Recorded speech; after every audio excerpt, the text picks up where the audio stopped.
ওকে, so Node.js এর এই পর্ব থেকে আমরা Node.js এর মডিউল সম্পর্কে আলোচনা করব। সো Node.js এর মডিউলসটা কি? Node.js এর মডিউলটা হচ্ছে অনেকগুলো কোডের অ্যাকচুয়ালি সমষ্টি, হ্যাঁ, বা বান্ডেল কে বোঝানো হয়।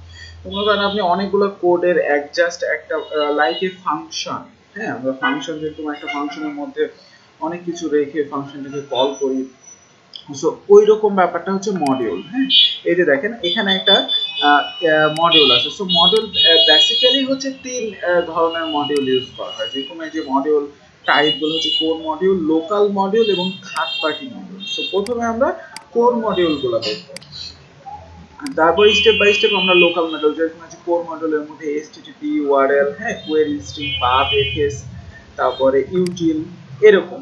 ঠিক আছে, কোর মডিউলে যে এখানে আমাদের সুন্দর করে হচ্ছে যে আপনার দিয়ে দিয়েছে, এখানে আপনার সুন্দর করে হচ্ছে এক্সাম্পল দিয়েছে। তারপরে যে লোকাল মডিউলে যদি আমি যাই,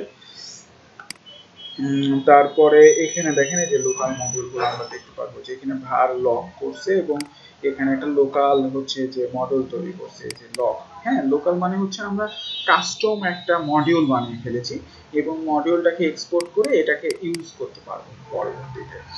ব্যাপারটা হচ্ছে এরকম। সো আমরা স্টেপ বাই স্টেপ দেখবো। এই যে দেখেন এখানে কিভাবে যে রিকোয়ার করছে লকটাকে বানিয়ে, এবং এই মাই লক মডিউলটাকে দেন হচ্ছে যে ইনফো বের করছে আর কি, মানে এটা জাস্ট ইউজ করছে এই যে ইনফো।